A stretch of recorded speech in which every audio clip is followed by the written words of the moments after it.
Ahora formularé una declaración en mi carácter de presidente de México.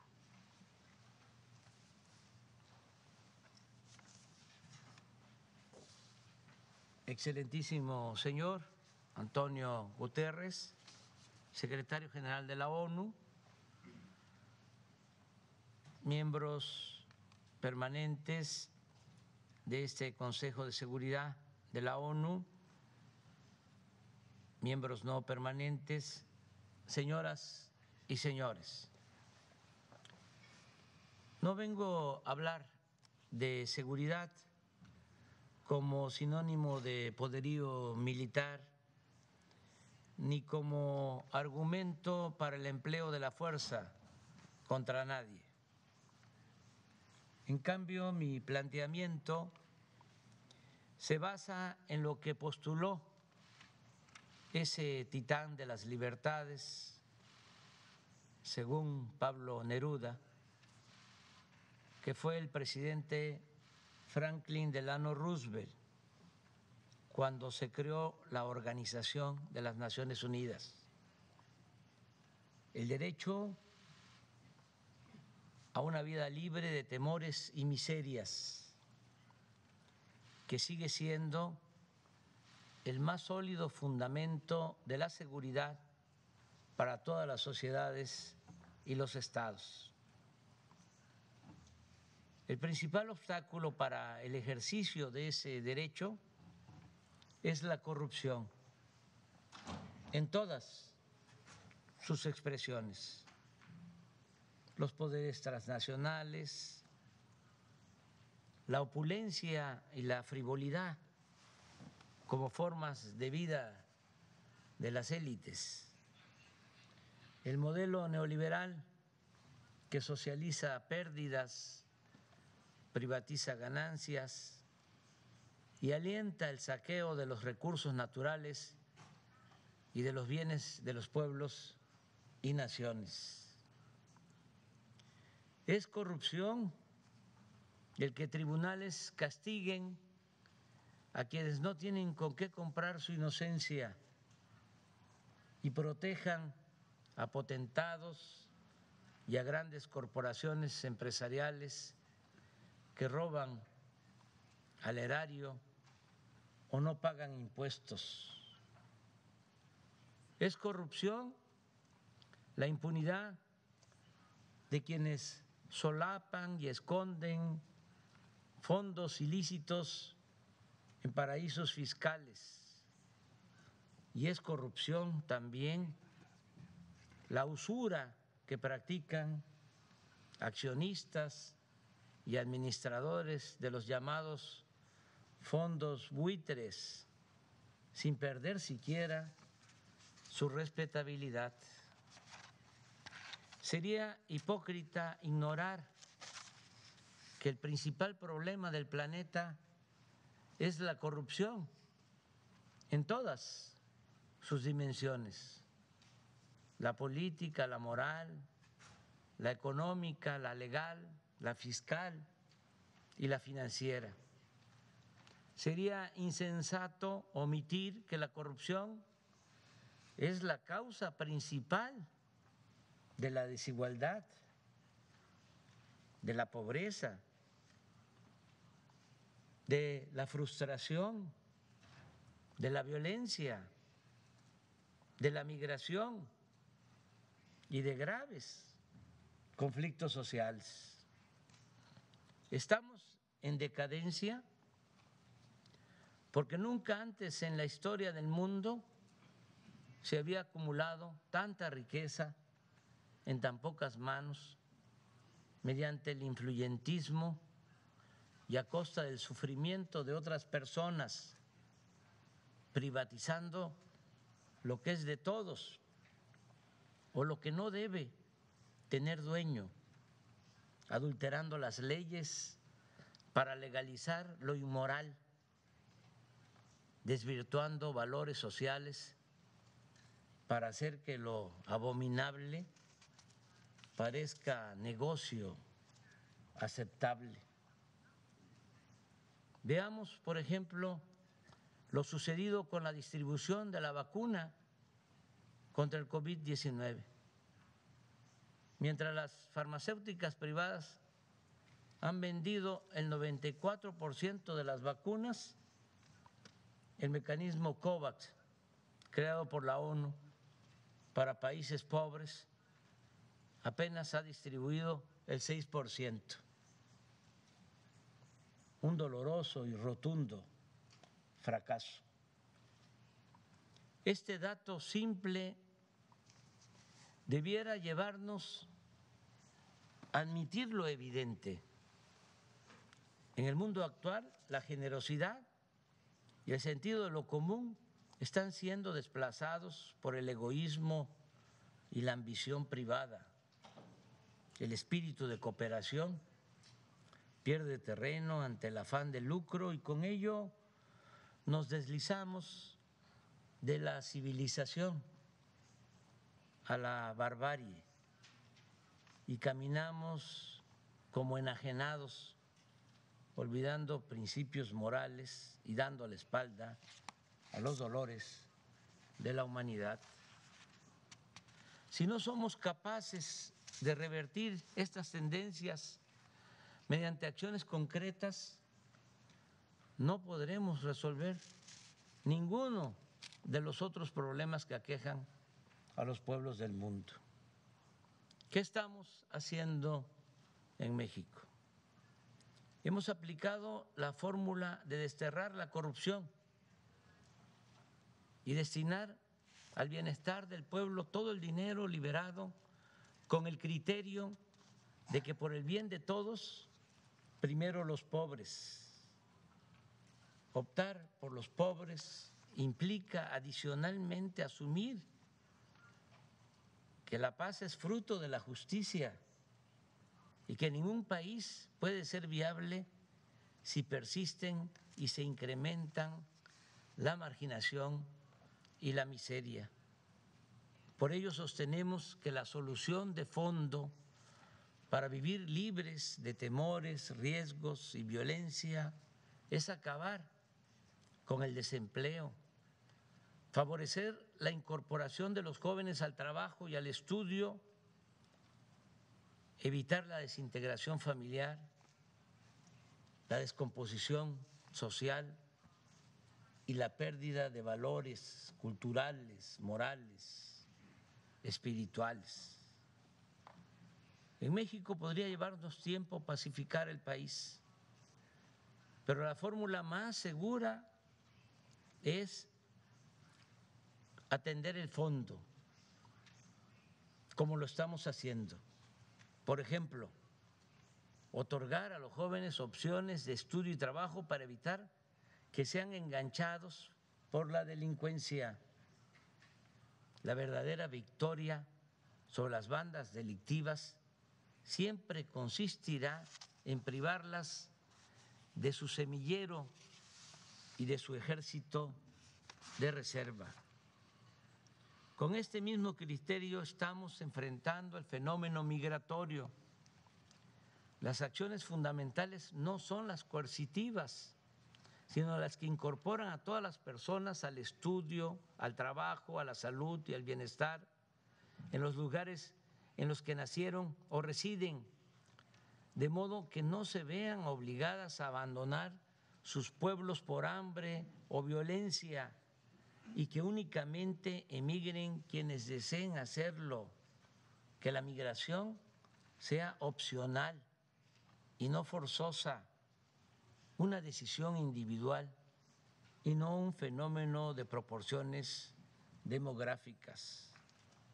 Hace poco le expuse respetuosamente al presidente Biden una nueva forma de enfrentar el fenómeno migratorio, sin ignorar la necesidad de ordenar el flujo, de evitar el descontrol y la violencia y garantizar los derechos humanos. Le propuse aplicar de inmediato en 3 naciones hermanas 2 programas que nosotros estamos llevando a cabo con éxito en Chiapas, estado vecino de Centroamérica. Hoy estamos plantando allí 200,000 hectáreas de árboles frutales y maderables. Y ese programa da trabajo a 80,000 sembradores. Asimismo, en esa entidad del sureste mexicano trabajan como aprendices 30,000 jóvenes que reciben un salario mínimo para capacitarse en talleres, empresas y otras actividades productivas y sociales. Si estas dos acciones se aplicaran de inmediato en Guatemala, Honduras y El Salvador, se podría lograr que permanezcan en sus países unos 330,000 personas que hoy están en riesgo de emigrar por falta de trabajo. Pienso que estas propuestas deben ser aplicadas por la ONU a fin de ir al fondo de los problemas en los países pobres. Es necesario que el más relevante organismo de la comunidad internacional despierte de su letargo y salga de la rutina, del formalismo, que se reforme y que denuncie y combata la corrupción en el mundo, que luche contra la desigualdad y el malestar social que cunden en el planeta, con más decisión, profundidad, con más protagonismo, con más liderazgo. Nunca en la historia de esta organización se ha hecho algo realmente sustancial en beneficio de los pobres, pero nunca es tarde para hacer justicia.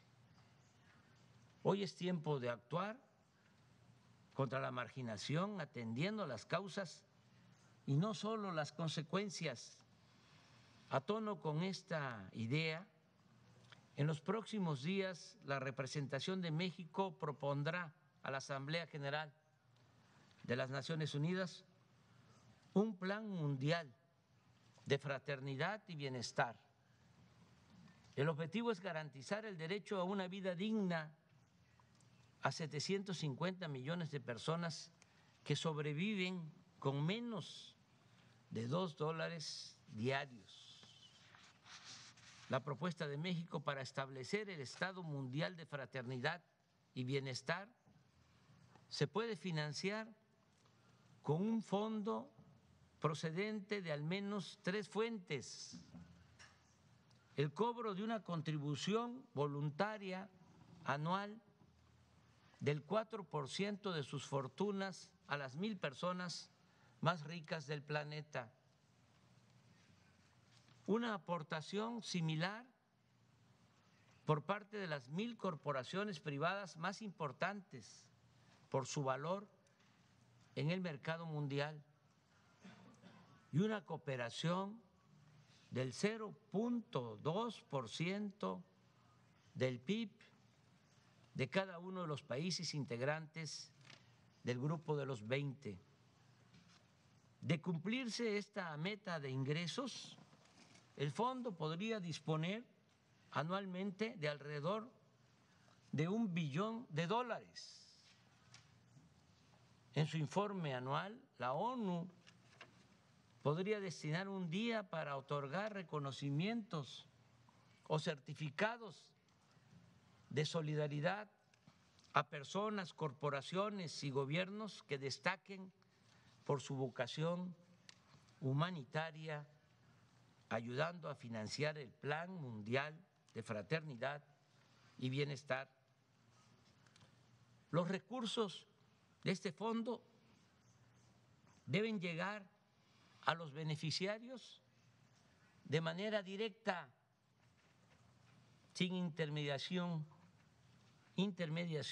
alguna, porque cuando se entregan fondos supuestamente para ayudar a los pobres, a organizaciones no gubernamentales, de la sociedad civil o a otro tipo de organizaciones.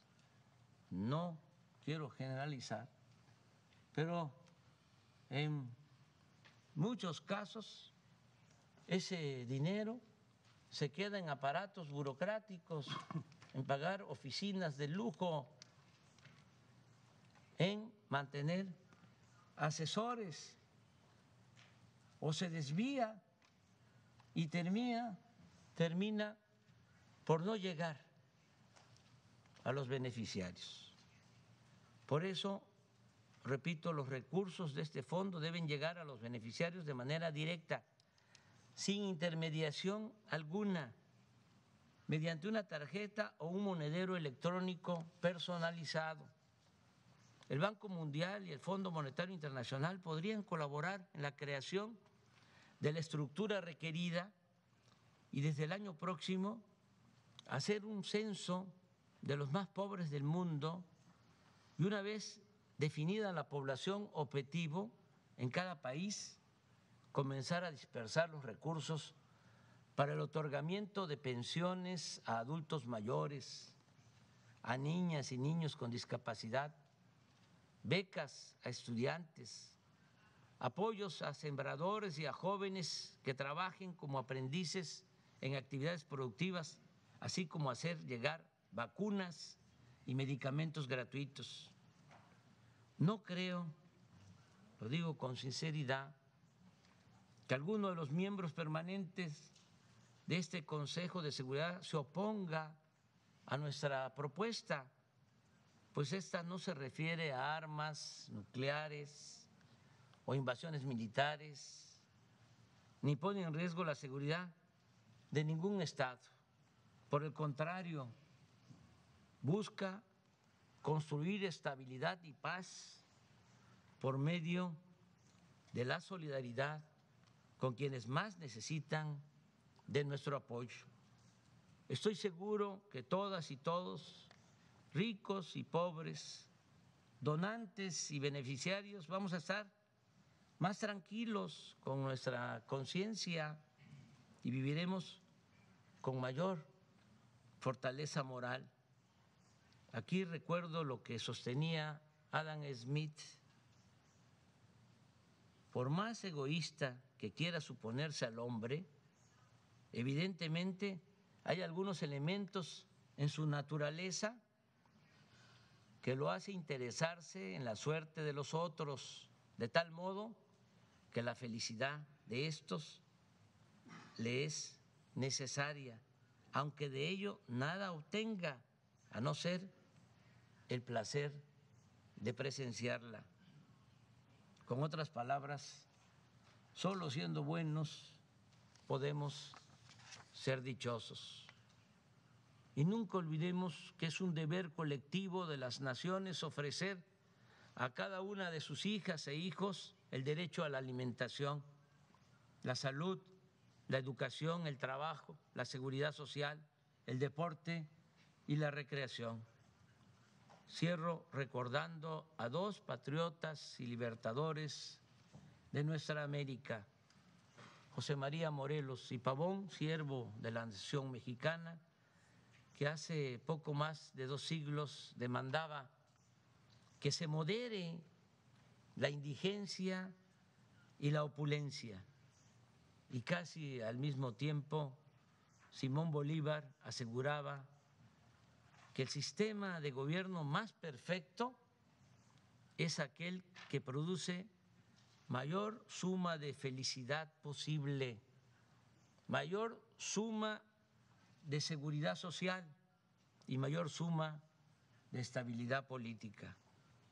Es un honor estar con ustedes, miembros permanentes y no permanentes del Consejo de Seguridad de la ONU, que es lo más parecido a un gobierno mundial y que puede llegar a ser el organismo más eficaz para el combate a la corrupción y el más noble benefactor de los pobres y olvidados de la tierra. Muchas gracias.